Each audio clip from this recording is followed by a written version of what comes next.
suis Paulette Scoop et je fais partie de l'association depuis 1963 à ce jour. Je suis rentré à l'association en 1968. C'est Paulette Scoop qui est venue me chercher. J'ai fait partie de l'association dès le début, ayant un enfant, on disait mongolien, et on a dit après trisomique 21. Je faisais partie en tant que médecin des commissions qui élaboraient, comme la Cotorep par exemple, qui élaborait le diagnostic et préconisait une éducation spéciale qui à cette époque n'existait pas. Parce que les handicapés n'étaient pas pris en compte comme aujourd'hui. On ne les aidait pas pareil, ils restaient chez les parents, puis on ne les ébruitait pas comme on fait aujourd'hui. Les enfants handicapés, que ce soit dans un village ou ailleurs, ils étaient montrés du doigt et les familles le cachaient. Comme sur Château, nous n'avions rien, certains de nos enfants, dont le nôtre, sont allés à Soissons. Ces enfants-là qui n'étaient pas scolarisés étaient laissés pour compte et ne bénéficiaient pas de tout ce que les enfants français ont. En 71, donc, je suis rentré à la mairie et là j'ai commencé à en parler. On m'a fait grise mine, plusieurs. On ne va pas mettre des handicapés dans la ville, on ne va pas faire ceci. Et la première année, ça a été très dur parce que je faisais du porte-à-porte, personne ne savait. Il fallait se faire connaître. L'organisation n'était pas faite, les bâtiments n'étaient pas convenables pour des handicapés. Les débuts ont été quand même difficiles. Il faut trouver le personnel dans chaque canton. Hein. Et ça, c'est assez difficile pour chacun. Hein. Pour avoir des subventions et tout ça, dans les communes, c'était pas très connu.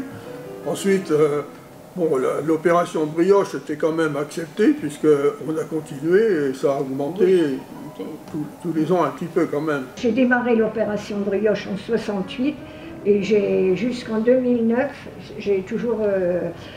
je tenais les comptes et tout. Il me reste surtout en mémoire, pour moi tout au moins, la participation des établissements Belin. On avait 5 cantons, on a formé les 5 cantons et c'était formidable. Ça a permis quand même de pouvoir commencer les premières actions en faveur de l'école. Il est né à une certaine époque où j'étais présidente, plusieurs enfants qui étaient justement trisomiques.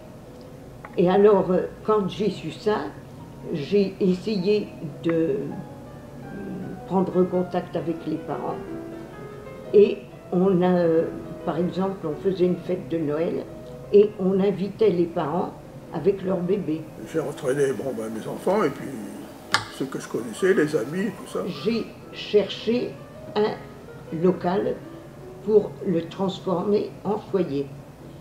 J'ai fait acheter une maison très importante. Tous les présidents qui se sont succédés, ils sont tous dévoués coréens pour arriver à... Parce que se bagarrer avec l'administration, je crois que c'est quelque chose de très difficile. On est même allé jusqu'au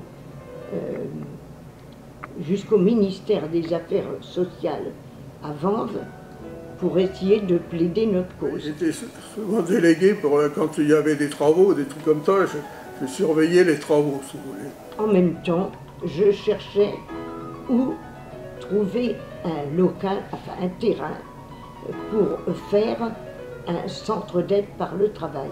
Quand vous voyez que ça commence à monter, à prendre tournure, et là, vous voyez que ces enfants, des enfants et des adultes, puisqu'il y a un peu de tout, ils commencent à être à l'aise dans leur travail et tout ça, ça fait plaisir. Les jeunes gens, les jeunes, les moins jeunes, finalement, ont l'air d'être très à l'aise dans ces nouveaux bâtiments. On a démarré avec 10 enfants et qu'aujourd'hui on est arrivé à 225. Alors c'est quand même un résultat formidable. Tout le monde a à peu près compris le sens de ce qu'on pouvait donner à cette demande humaine, humaniste. La première satisfaction, c'est quand notre foyer a pu ouvrir et que je pouvais voir nos jeunes aller venir en ville parce qu'ils étaient devenus autonomes. J'ai quand même embauché dans l'entreprise où j'étais un jeune qui était ici, c'était Pascal Tétard, et j'ai dit, bon, bah, je vais essayer de le faire embaucher par la coopérative. Et ça a marché pendant 2 ans, ça a été. Et bon, mais vous savez, quand vous embauchez un jeune comme ça, où il y a un certain handicap, il faut le faire accepter par les autres. Et c'est ça le plus compliqué. Moi, ça m'a aidé personnellement pour mes problèmes familiaux, vous voyez. J'ai eu un enfant handicapé aussi, et très difficile. Et ça m'a beaucoup aidé de m'occuper des autres. L'association m'a beaucoup révélé éventuellement des choses.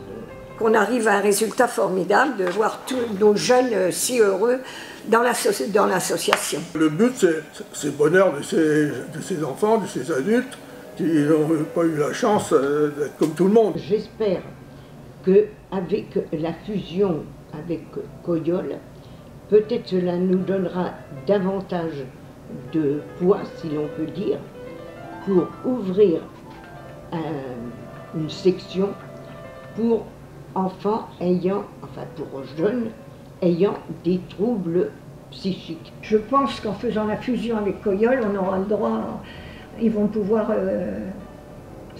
se construire pour les adultes, quoi, les personnes âgées. Bah, vous savez, changer les mentalités, c'est très difficile, à mon avis, mais tout doucement, ça a évolué quand même. Il faudrait lancer un message de venir nous aider pour l'opération Brioche, c'est important. Moi, je le fais encore, vous voyez, j'ai arrêté les comptes et tout ça de l'opération Brioche, mais je le fais encore dans un magasin pendant 2 jours. Le plaisir que j'ai, c'est encore maintenant, je me promène au marché ou dans machin. Quand on se promène dans la rue, les anciens, on a tous les anciens qui viennent nous dire bonjour. Ah là, ça, C'est ça. et ça fait plaisir. C'est vrai. C'est vrai. Vous avez des jeunes, je les aime beaucoup parce qu'ils me sont très attachés. Ça, ils sont tous à me sauter au cou, ils sont vraiment gentils. Et à chaque fois qu'il y a des handicapés qui viennent dans la rue Jules Massiette et qui passent devant la maison, ils me disent toujours bonjour. Il y en a encore, et pourtant ça fait quoi? Ça fait 30 ans ou à peu près. Ils restent très fidèles quand on les a connus.